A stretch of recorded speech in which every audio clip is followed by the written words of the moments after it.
नमस्कृत्य नरं चैव नरोत्तमं देवीं सरस्वतीं व्यासं ततो जयमुदीरयेत्। ओम नमो भगवते वासुदेवाय। ओम नमः पितामहाय। ओम नमः प्रजापतिभ्यः। ओम नमः कृष्णद्वैपायनाय। ओम नमः सर्वविघ्नविनायकेभ्यः।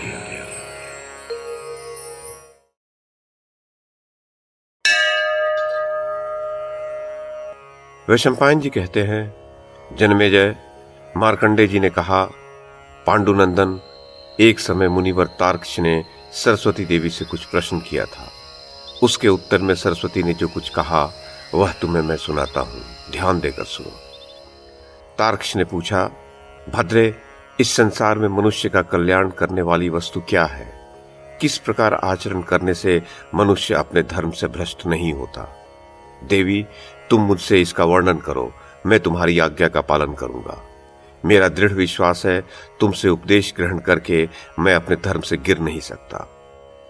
सरस्वती ने कहा, जो प्रमाद छोड़कर पवित्र भाव से नित्य स्वाध्याय प्रणव मंत्र का जाप करता है, जप करता है और अर्ची आदि मार्गों से प्राप्त होने योग्य सगुण ब्रह्म को जान लेता है, वही देवलोक से ऊपर ब्रह्मलोक में जाता है और देवताओं के साथ उसका प्रेम संबंध हो जाता है। दान करने वालों को भी उत्तम लोकों की प्राप्ति होती है। वस्त्र दान करने वाला चंद्रलोक में जाता है।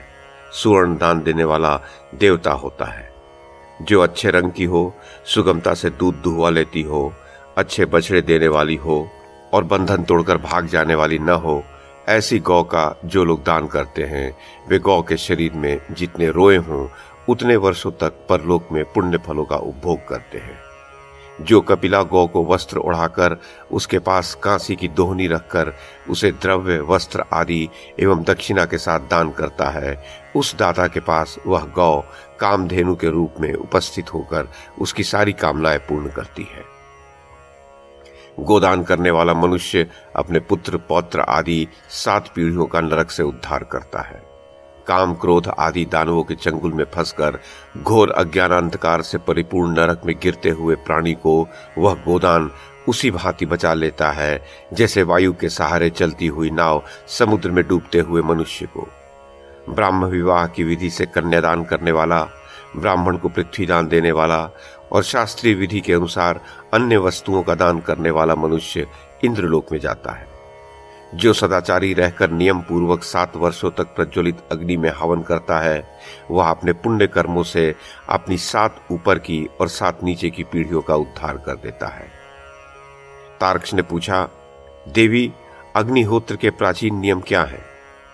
सरस्वती ने कहा, अपवित्र अवस्था में और हाथ पैर धोए बिना हवन नहीं करना चाहिए। जो वेद का पाठ और अर्थ नहीं जानता, अर्थ जानने पर भी जिसे उसका अनुभव नहीं है, वह अग्निहोत्र का अधिकारी नहीं है। देवता यह जानने की इच्छा रखते हैं कि मनुष्य किस भाव से हवन कर रहा है। वे पवित्रता चाहते हैं, इस कारण श्रद्धाहीन पुरुष के दिए हुए हविष्य को स्वीकार नहीं करते। वेद न जानने वाले अश्रोत्रिय पुरुष को देवताओं के लिए हविष्य प्रदान करने के कार्य में नियुक्त नहीं करना चाहिए, क्योंकि वैसा मनुष्य जो हवन करता है वह व्यर्थ हो जाता है। अश्रोत्रिय पुरुष को वेद में अपूर्व अर्थात अपरिचित कहा गया है। जैसे मनुष्य अपरिचित पुरुष का दिया हुआ अन्न ग्रहण नहीं करता, वैसे ही अश्रोत्रिय का दिया हुआ हविष्य देवता नहीं ग्रहण करते, अतः उसे अग्निहोत्र नहीं करना चाहिए। जो धन आदि के अभिमान से रहित होकर सत्यव्रत का पालन करते हुए प्रतिदिन श्रद्धापूर्वक हवन करते हैं और हवन से शेष अन्न का भोजन करते हैं, वे पवित्र सुगंध से भरे हुए गौओं के लोक में जाते हैं और वहां परम सत्य परमात्मा का दर्शन करते हैं। तार्क्ष ने पूछा, सुंदरी, मेरे विचार से तो तुम परमात्म स्वरूप में प्रवेश करने वाली क्षेत्रज्ञ भूता प्रज्ञा अर्थात ब्रह्म विद्या और कर्म फल को प्रकाशित करने वाली उत्कृष्ट बुद्धि हो, किंतु वास्तव में तुम क्या हो ये मैं जानना चाहता हूं। सरस्वती बोली, मैं परापर विद्या रूपा सरस्वती हूं। तुम्हारा संशय दूर करने के लिए ही यहां प्रकट हुई हूं। आंतरिक श्रद्धा और भाव में मेरी स्थिति है।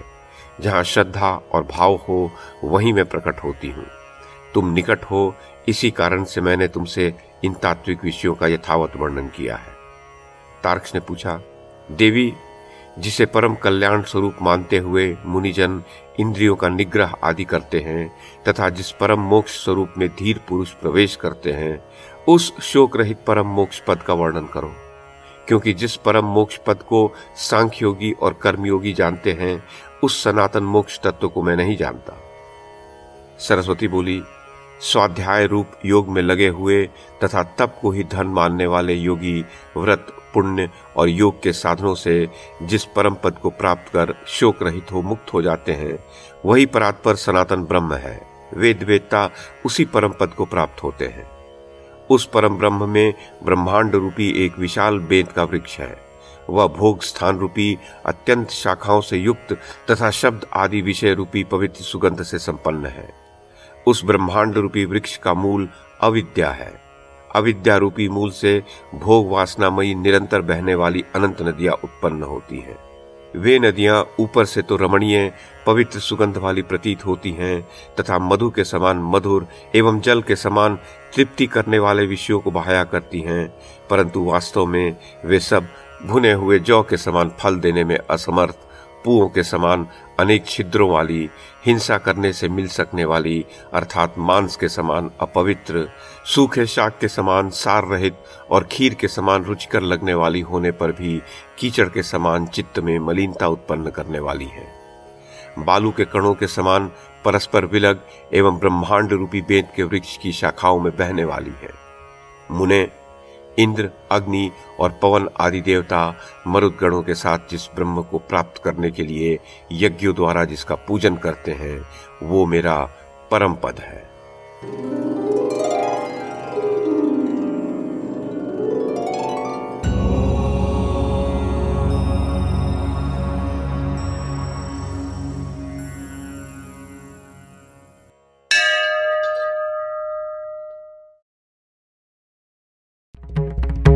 YouTube के माध्यम से महाभारत की कथा को एक श्रृंखला के रूप में प्रस्तुत करने का हमारा ये प्रयास यदि आपको सराहनीय लगा हो तो कृपया इस कड़ी को लाइक और शेयर करें, चैनल को सब्सक्राइब करें और बेल आइकन को दबाएं। साथ में अन्य लोगों को भी देखने के लिए प्रेरित करें।